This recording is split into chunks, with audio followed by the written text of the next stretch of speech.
소망과 또 희망도 없이 살았던 우리가 많은 사람들의 또 헌신과 희생, 또 하나님의 도우심으로 말미암아 또한 광복된 희망을 받던 나라였습니다. 아무것도 없었던 우리나라가 지금에는 세계가 주목하는 나라가 되었고, 세계가 또한 관심을 갖는, 또 세계에서 여러 가지들이 세계 1위를 하고 있는 나라로 성장하게 되었습니다. 에스겔서에서 네 가지 환상 중에 이 세 번째 환상으로 마른 뼈가 하나님의 군대로 회복되는 놀라운 역사를 오늘 본문 가운데서 우리에게 말씀해 주고 있습니다. 에스겔의 골짜기에 죽었던 그 뼈들이 다시 붙고 살이 오르고 그곳에 생기가 들어와서 하나님의 군대로 변화되었다라는 겁니다. 무덤과 같은 바벨론에 사는 포로들에게 이 죽음의 상황에서 다시 일어나 새 소망과 새 역사를 이루어 나갈 것을 선포하는 말씀이었습니다. 우리도 죽음 같은 상황, 또한 무덤 같은 현실에서 앞이 보이지 않는 언제 끝날지 모르는 절망 속에서 다시금 우리를 살리시고 깨어나 회복시키시는 하나님의 음성을 이 시간 들을 수 있는 복된 시간이 될 수 있기를 바랍니다. 이스라엘이 남과 북으로 분단된 것은 이 솔로몬 왕이 죽은 후부터였습니다. 하나님만을 섬겨야 하는 이스라엘 백성들이 이 솔로몬 왕 때 이 우상들이 들어오기 시작합니다. 그리고 그들이 우상을 섬기기 시작했습니다. 영적으로 타락하기 시작했다라는 겁니다. 이스라엘은 솔로몬 왕이 죽은 후에 북이스라엘과 남유다로 이제 둘로 나누게 되었습니다. 우상을 섬기던 이 북이스라엘은 주전 722년에 아수르 제국에 의해서 멸망을 당합니다. 그리고 남유다는 주전 586년에 바벨론에 의해서 이 나라가 멸망이 되었습니다. 이 바벨론으로 잡혀간 유다 백성들이 애굽 바벨론에서 노예 생활을 하고 있을 때 하나님께서는 에스겔 선지자를 부르셔서 그에게 말씀을 주셨다라는 겁니다. 우리 본문 1절의 말씀을 같이 한번 읽어보겠습니다. 함께 읽겠습니다. 여호와께서 권능으로 내게 임재하시고 그의 영으로 나를 데리고 가서 골짜기 가운데 두셨는데 거기 뼈가 가득하더라. 아멘. 하나님께서는 에스겔 선지자를 부르시고 에스겔은 하나님의 손에 이끌려서 이 골짜기 가운데로 가게 됩니다. 그러나 그 가운데는 무엇이 있었습니까? 뼈로 가득했다라는 겁니다. 뼈들만 수북히 쌓여 있었습니다.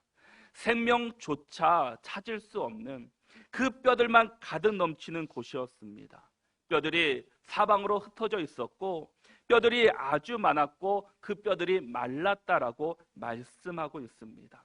하나님께서는 그 뼈들을 보면서 그 골짜기에서 이 에스겔에게 하나님께서는 질문을 하고 계십니다. 우리 3절 말씀을 같이 한번 읽겠습니다. 함께 읽겠습니다. 그가 내게 이르시되 인자야 이 뼈들이 능히 살 수 있겠느냐 하시기로 내가 대답하되 주 여호와여 주께서 아시나이다. 아멘.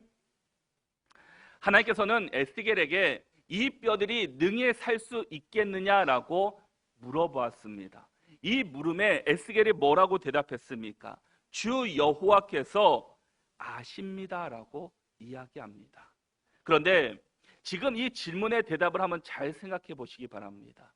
이것이 주 여호와여 주께서 아시나이다, 이 질문이 이 에스겔이 다시금 살아날 것을 확신하면서 대답하는 말이었겠습니까? 아니면 그냥 불확신한 그 확신에 차지 않는 그런 말로 대답을 하고 있습니까? 지금 에스겔은 주님의 물음에 확신 있게 대답하지 못하고 있었다라는 겁니다. 회복되기는 될 것 같은데 지금 상황을 보니까 과연 될까라는 마음이 들었기에 주님이시면 반드시 살아날 수 있습니다 라고 확신에 차게 말하지 못하고 주 여호와여 주께서 아십니다, 이 말에는 긍정도 아니고 부정도 아닌 이 대답의 회피였다라는 겁니다. 이 말씀이 에스겔 선지자에게만 주시는 말씀이 아니라 지금 이 시대를 살아가고 있는 우리들에게 주님께서 물어보고 계시다라는 겁니다. 주님께서 우리의 이름을 부르시면서 누구누구야 이 뼈들이 능히 살아날 수 있겠느냐라고 물어보신다면 여러분들은 어떤 대답으로 예수님께 응답하시겠습니까? 지금 골짜기는 뼈들로 무성합니다. 우리 앞에 놓여있는 여러 가지 문제들이 아무런 힘도 없고 생명력도 없는 마른 뼈 같은 상황 속에서 지금 우리 주님께서 우리에게 물어보고 계시다라는 겁니다. 지금의 고난과 고통과 말할 수 없는 이 어려운 삶 속에서도 너희들이 능히 살아날 것을 너희들이 믿느냐라고 묻고 계시다라는 겁니다. 여러분, 지금 앞이 보이지도 않습니다. 전혀 희망도 없습니다. 그런 절망의 순간에 우리 주님께서 이 에스겔 또 우리들에게 물어보시는 말씀입니다. 뼈들이 능히 살 수 있겠느냐? 마른 뼈 같은 상황에 회복될 수 있겠느냐? 마른 뼈 고난을 너희가 이길 수 있겠느냐? 마른 뼈와 같은 어려움을 너희들이 극복할 수 있겠느냐는 질문 앞에 우리는 과연 어떤 대답을 할 수 있겠습니까? 지금은 절망의 순간이지만 오늘 이 말씀이 마칠 때는 절망이 아니라 우리 가운데 회복과 은혜로 우리의 삶의 모습이 바뀔 수 있기를 바랍니다. 확신의 참말로 주님이시면 하실 수 있습니다. 이 고백이 우리의 입술을 통해 나타날 수 있기를 바랍니다. 그런데 이 일을 누가 이루신 것입니까? 이 질문을 예수님께서 에스겔에게 했지만 에스겔이 그 뼈들을 살아날 수 있게 하는 겁니까? 아닙니다. 이 뼈를 살아나게 할 수 있는 분은, 이 일을 이루신 분은 오직 하나님 한 분이십니다. 우리가 회복될 때만, 고난이 지나갈 때만, 어려움이 지나갈 때만, 좋은 일이 있을 때만 우리 하나님이 아니시다라는 겁니다. 절망 가운데 지금 있지만 절망 속에서도 우리와 함께 하시는 분이 우리 하나님이시다라는 겁니다. 우리 하나님은 우리가 잘 될 때만, 기쁜 일이 있을 때만 우리와 함께 하시는 하나님이 아니다라는 겁니다. 우리가 기쁠 때나 슬플 때나 우리가 어떤 상황에 있다 할지라도 우리와 함께하고 계시는 분이 우리 하나님인 줄 믿습니다. 그래서 시편 42편 5절에서 이렇게 말씀합니다. 우리 같이 한번 읽어보겠습니다. 내 영혼아 내가 어찌하여 낙심하며 어찌하여 내 속에서 불안해하는가? 너는 하나님께 소망을 두라. 그가 나타나 도우심으로 말미암아 내가 여전히 찬송하리로다. 아멘. 어디에 소망을 두라고 말씀합니까? 너는 하나님께 소망을 두라라고 말씀합니다. 소망을 두라는 것은 하나님께 집중하고 하나님을 의지하고 하나님만을 바라보라라는 겁니다. 내 상황을 의지하고 내 상황을 바라보는 것이 아니라 내가 어떠한 상황에 있다 할지라도 우리가 바라보아야 될 것은 바로 우리 하나님이시다라는 것을 말씀하고 있습니다. 우리 하나님을 기쁠 때만, 좋을 때만 소망을 두는 것이 아니라 우리가 낙심하며 불안해하고 있다 할지라도 우리 앞에 에스겔의 골짜기의 마른 뼈를 만난다 할지라도 우리가 소망을 두어야 할 분은 오직 하나님이십니다. 그 하나님만을 붙잡고 그 하나님만을 의지하며 살아갈 수 있는 저와 여러분들이 될 수 있기를 바랍니다. 지금 코로나로 인해서 어렵고 힘든 분들이 얼마나 많이 있습니까? 언제 끝날지 희망조차 이제는 보이지 않습니다. 특별히 코로나의 장기로 인해서 경제적으로 힘들어하시는 분들이 얼마나 많이 있습니까? 또한 젊은이들은 이 코로나로 인해서 취업의 문이 훨씬 더 좁아지고 있다고 합니다. 이런 힘들고 어려운 상황 속에서 우리가 바라보고 우리가 의지하고 우리가 붙잡아야 될 분은 오직 하나님께 소망을 두어야 한다라는 겁니다. 세상은 언제든지 변화됩니다. 세상은 언제든지 바뀌게 됩니다. 오늘 가장 좋은 것이라고 이야기하지만 그것이 10년, 5년, 10년이 지나면은 다른 더 좋은 것들로, 아니 1년이 있다가 더 좋은 것들로 바뀌는 것이 세상입니다. 그러나 우리 하나님은 이전에도 지금도 앞으로도 영원하게 변하지 않으시고 항상 그 자리에서 우리를 기다리시는 하나님이십니다. 그러기에 우리는 그 하나님께 소망을 두며 그 하나님을 바라보며 살아가야 하는 것입니다. 우리도 에스겔과 같은 상황을 만나면 우리의 대답은 어떻습니까? 이 뼈들이 능히 살아날 수 있겠느냐라는 질문 앞에 우리가 담대하게 대답할 수 있어야 하는데, 우리가 믿음으로는 하나님께서 반드시 회복시키실 것은 우리가 잘 알고 있습니다. 그런데 마음 한편에는 과연 회복시키시기는 회복시키실 텐데 과연 가능한 일일까라는 또한 한편에서 의심을 우리가 품고 살아간다라는 겁니다. 우리의 지식으로는 우리 하나님은 전지전능하신 하나님이시기에 못할 것이 없음을 우리는 분명히 알고 있습니다. 천지 만물을 창조하신 분이 우리 하나님이십니다. 사람을 흙으로 빚으시고 생기를 부어 생명이 되게 하신 분이 바로 우리 하나님이십니다. 마른 뼈들을 회복시키는 일은 하나님께서 보시기에는 어렵지 않는 일일 것입니다. 그런데 우리가 지식으로는 이 모든 것들을 잘 알고 있지만 우리의 생각, 마음, 행동으로는 온전히 순종하지 못하고 있다라는 겁니다. 그 예수님의 말씀 앞에 100% 순종하지 못하고 50% 정도 순종하며 살아가는 우리의 모습이다라는 겁니다. 이것이 우리를 완전히 회복시키는 걸림돌이 되고 만다라는 겁니다. 그래서 스가랴 4장 6절의 말씀을 보면은 그가 내게 대답하여 이르되 여호와께서 스룹바벨에게 하신 말씀이 이러하니라.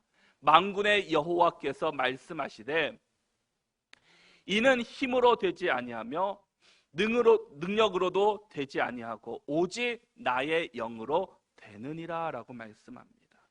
우리의 지식으로, 생각으로, 우리의 행동으로 우리가 바라볼 때는 도무지 마른 뼈가 회복될 수 있는 단 1%의 가능성도 열려 있지 않지만, 믿기 어려운 일이지만 우리 하나님이 하시면 못할 것이 없습니다. 우리의 힘으로, 능력으로 안 되는 일도 하나님께서 하시면 그 일은 이루어집니다.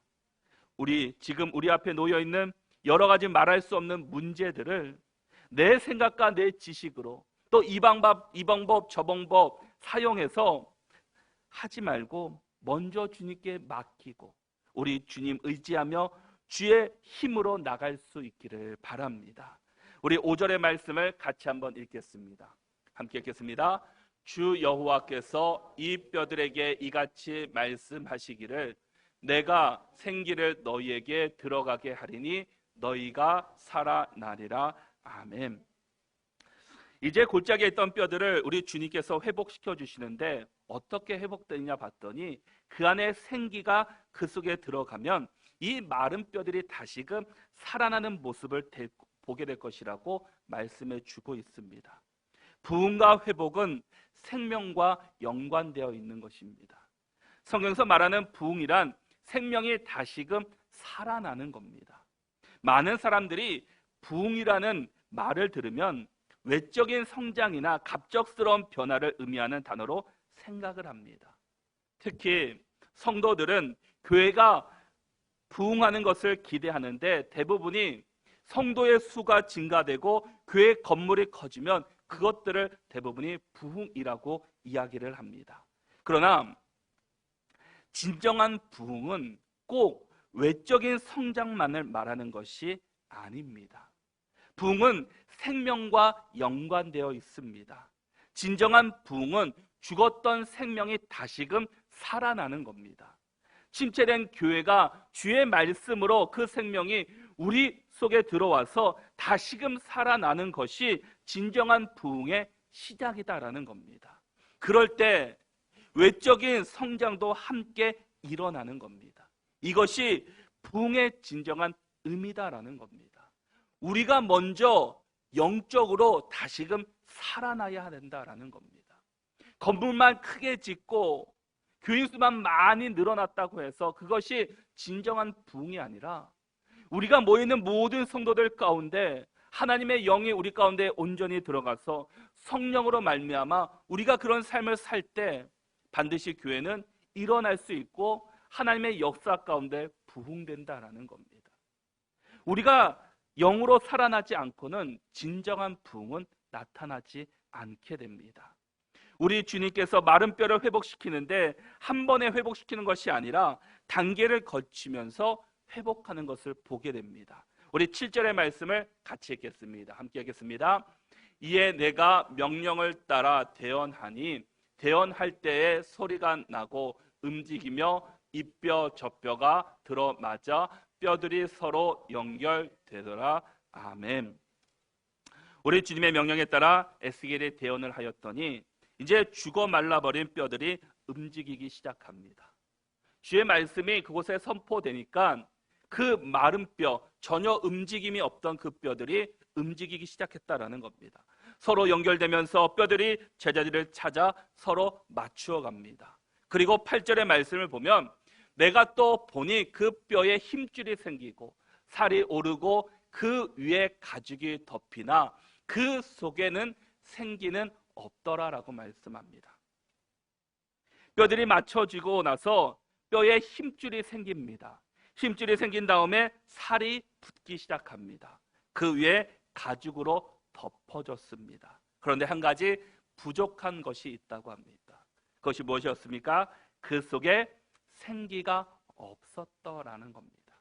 생기가 들어가야지 그 영혼이 살아난다라는 겁니다. 우리가 두려워하고 조심해야 할 것이 바로 이것입니다. 외형적으로 화려하고 번성하고 있다고 해서 우리가 마음으로 놓아서는 안 된다라는 겁니다. 정말 그 속에 생기가 있는지 성령이 함께하고 있는지를 우리가 점검해야 합니다. 우리가 겉으로는 모든 것을 갖추고 있는 것처럼 보이지만 그 속에 생기가 없습니다. 그것을 우리가 두려워해야 합니다. 늘 성령으로 충만할 수 있도록 힘써야 합니다. 겉으로는 교회도 열심히 다닙니다. 열심히 봉사도 합니다. 모든 모임에 참석합니다. 그런데 그 속에 생기가 없습니다. 그것은 올바른 그리스도인이라고 말할 수 없다라는 겁니다.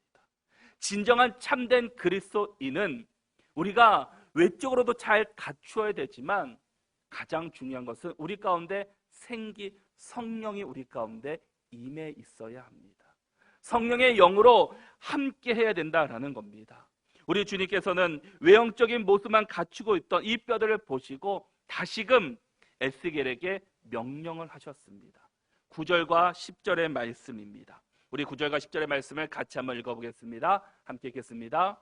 또 내게 이르시되 인자야 너는 생기를 향하여 대언하라. 생기에게 대언하여 이르기를 주 여호와께서 이같이 말씀하시기를 생기야 사방에서부터 와서 이 죽임을 당한 자에게 불어서 살아나게 하라 하셨다 하라. 이에 내가 그 명령대로 대언하였더니 생기가 그들에게 들어가매 그들이 곧 살아나서 일어나 서는데 극히 큰 군대더라. 아멘. 육체의 외형만 가지고 있던 그곳에 이제 생기가 들어갔더니 그들이 살아나고 일어나서 큰 군대가 되고 말았습니다. 생기가 들어가기 전에는 아무런 생명력이 없는 육체였지만 생기가 그 속에 들어가니 생명의 역사가 나타나는 큰 군대로 변화되었습니다. 여기서 생기는 히브리어로 루하흐입니다. 이 뜻은 숨, 성령, 하나님의 영, 호흡, 바람이라는 뜻을 가지고 있습니다. 하나님께서 사람을 만드실 때 흙으로 사람을 만드시고 마지막 그 코에 부으신 것이 바로 생기였습니다. 생기가 그 코 속으로 들어가니까 그 사람이 생명이 되었다라고 말씀합니다. 창세기 2장 7절입니다. 여호와 하나님이 땅에 흙으로 사람을 지으시고 생기를 그 코에 불어 넣으시니 사람이 생명이 되니라 라고 말씀합니다. 흙으로 사람을 만드셨지만 그것은 그냥 흙이었습니다. 그러나 그 코에 생기를 부어 넣었더니 그것이 진정한 사람 생명이 되었다라는 겁니다. 우리가 외형적인 조건을 갖추는데 그 교회에 그 생기가 없다면 그 교회는 교회가 아니라 건물에 불과하다라는 겁니다. 우리 교회가 건물도 있고 예배 드리는데 불편함이 없도록 잘 갖추어 있지만 그런데 이 속에 생기가 없다면 교회가 아니다라는 겁니다. 우리가 이것을 두려워해야 합니다. 우리가 건물만 그 조건만 잘 갖추고 있다고 해서 그 교회의 진정한 모습이 아니다라는 겁니다. 우리 안에 진정한 영, 생기가 있는지 성령의 은혜가 있는지를 우리가 돌아보아야 한다라는 겁니다. 내 속에 진정한 생기를 부어주시고 계시는지 하나님의 영으로 우리가 가득 차 있는지를 우리가 늘 점검하고 돌아보아야 한다라는 겁니다. 우리 그리스도인들도 그리스도인이라는 외형만 갖추고 있어서는 안 된다라는 겁니다. 그것은 단지 문의일 뿐입니다. 이름으로 그리스도인입니다. 그 속에 생기가 있어야 합니다. 성령의 영이 우리와 함께 할 때 그럴 때 진정한 참된 그리스도인의 능력과 모습으로 회복될 수 있게 됩니다. 하나님께서 왜 우리에게 흙으로 만드시고 그 코에 생기를 부어 넣으셨습니까? 우리가 하나님 없이 살 수 없는 존재라는 겁니다. 하나님의 영 성령이 우리를 떠나가면 우리는 하나님의 자녀가 될 수가 없습니다. 그래서 우리가 하나님의 생기, 하나님의 영, 성령을 매일매일 삶 속에서 구해야 하는 겁니다. 성령으로 충만한 삶을 누리면 우리가 그런 삶을 누리며 살아가야 합니다. 개인뿐만 아니라 가정이, 우리 교회 가운데 반드시 회복이 일어날 것입니다. 그럴 때 진정한 하나님의 능력이 우리 가운데 나타나게 됩니다.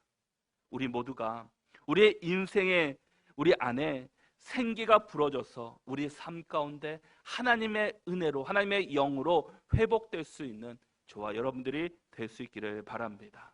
지금까지 10절까지의 말씀이 마른 뼈가 회복되는 과정, 방법을 말씀하셨다면 이제 11절부터 14절에서는 마른 뼈에 대한 해석과 그 이스라엘 민족의 회복에 대한 약속의 말씀을 우리에게 주시고 계십니다. 우리 11절의 말씀을 같이 한번 읽어보겠습니다. 함께 읽겠습니다. 또 내게 이르시되 인자야 이 뼈들은 이스라엘 온 족속이라. 그들이 이르기를 우리의 뼈들이 말랐고 우리의 소망이 없어졌으니 우리는 다 멸절되었다 하느니라. 아멘. 이 뼈들은 이스라엘 온 족속들입니다.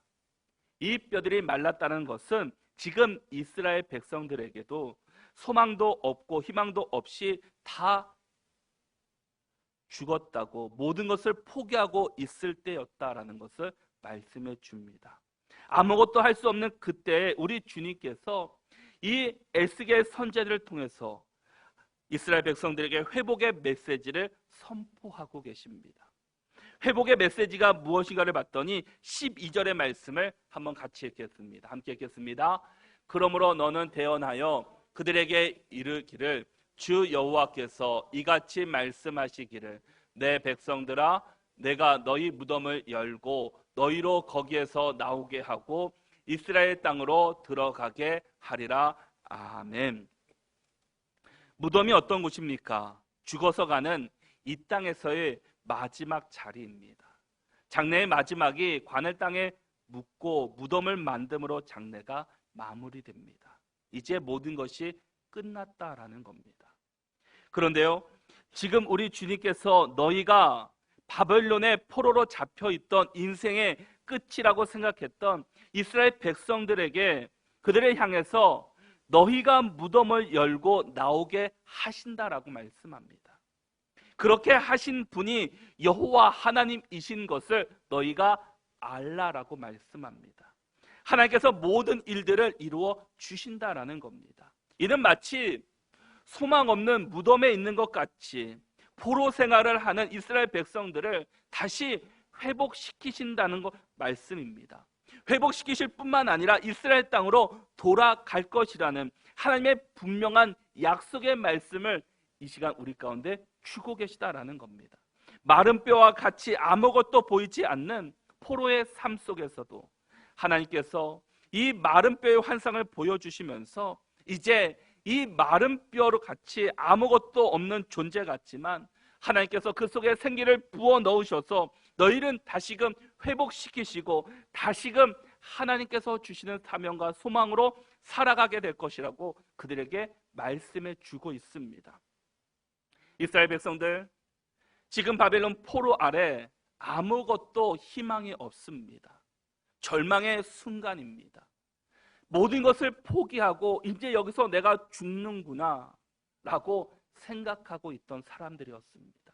그런데 하나님께서 그 땅 가운데 에스겔 선지자를 부르셔서 그들에게 회복의 메시지를 주시고 그들을 변화시키는 놀라운 말씀을 우리 가운데 주고 계시다라는 겁니다. 우리 예수님은 십자가에서 죽으시고 무덤에서 3일 만에 부활하신 우리 예수님이십니다. 세상 사람들은 십자가의 죽으심, 또 예수님을 그 무덤에 모시고 그 무덤 문을 닫았습니다. 그리고 군병들을 시켜 그 앞을 지키게 했습니다. 세상 사람들은 이제 모든 것이 다 끝났다라고 그들은 생각했지만 우리 주님은 3일 만에 부활하셔서 우리 가운데 나타나 주셨습니다. 인생의 마지막 무덤이었지만 예수님께서는 그것을 이기시고 이 땅 가운데 우리 가운데 나타나 주셨습니다. 죽음을 이기시고 승리하신 분이 우리 예수님이십니다. 지금 우리가 살아가는 삶의 현장에 희망도 없고 비전도 없이 사명도 없는 앞이 보이지 않는 세상 가운데 우리가 있다 할지라도 죽음에서 부활하신 우리 주님이 있기에 왜 우리가 낙심하고 절망하고 있느냐라고 우리 주님께서 우리에게 묻고 계십니다. 에스겔 선지자에게 물었던 그 질문, 이 뼈가 능히 살아날 수 있겠느냐? 우리에게 물어보고 계십니다. 지금 이런 어려운 상황 가운데, 힘든 상황 가운데, 절망과 같은 아무것도 보이지 않는 이 시대 가운데 너희들이 과연 다시금 살아날 수 있겠느냐라고 우리에게 물어보고 계십니다. 이제는 그 물음 앞에 우리가 어떻게 대답해야 되겠습니까? 주님, 주님이시면 하실 수 있습니다. 주님이시면 이루실 수 있습니다. 우리 스스로는 할 수 없지만 우리 주님이 계시기에 우리를 다시금 회복시켜 주실 것이고 우리를 사명의 길로 인도해 주실 것을 우리는 믿습니다라고 우리는 고백해야 될 것입니다. 그 주님이 우리 가운데 반드시 역사해 주십니다. 또한 14절의 말씀을 같이 한번 읽겠습니다. 함께 읽겠습니다. 내가 또 내 영을 너희 속에 두어 너희가 살아나게 하고 내가 또 너희를 너희 고국 땅에 두리니 나 여호와가 이 일을 말하고 이른 줄을 너희가 알리라. 여호와의 말씀이니라. 아멘. 진정한 부흥과 회복은 우리 안에 하나님의 영, 성령이 임할 때 시작이 되었습니다. 내가 또 내 영을 너희 속에 두어. 이제 이스라엘 백성들 가운데 하나님의 영이 임하자 이제 그들이 다시금 살아나게 됩니다. 그리고 다시금 고국 땅으로 돌아오게 됩니다. 이 모든 일을 이루신 분이 하나님이시다는 것을 그들에게 보여주고 있습니다. 우리가 다시 살아나고 새로워지고 회복되기 위해서는 하나님의 영, 성령이 우리 가운데 먼저 일어나야 한다라는 겁니다.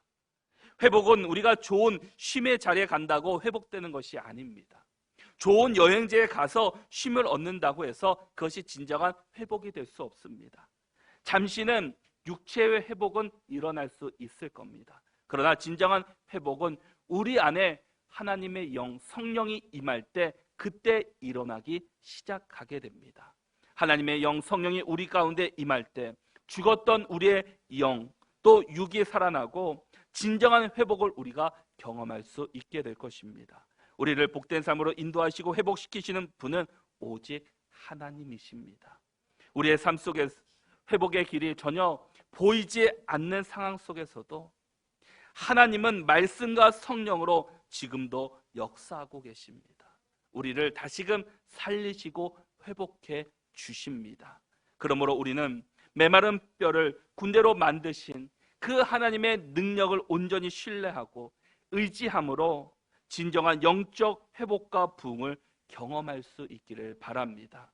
하나님은 자기 힘으로는 회생이 불가능한 절망한 그 절망적 상황에 처해 있는 하나님의 백성을 말씀과 성령으로 능력으로 다시금 회복시키시고 다시금 살려주셨습니다.